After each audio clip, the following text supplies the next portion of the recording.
काल छावा सिनेमा पाहताना काही दृश्य बघूशी वाटत नव्हती. विचार करा, आपल्याला जी दृश्य बघताना इतक्या यातना होत असतील तर त्या यातना प्रत्यक्षात शंभूराजेंनी कशा सहन केल्या असतील.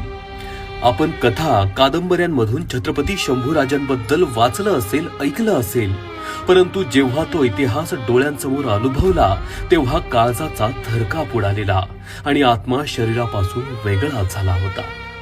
मागच्या जन्माचं काय पुण्य असावं म्हणून या जन्मात मराठी म्हणून जन्माला आलो, कारण असे हे 2 धुरंधर राजे आपल्या मराठी जनांना लाभले.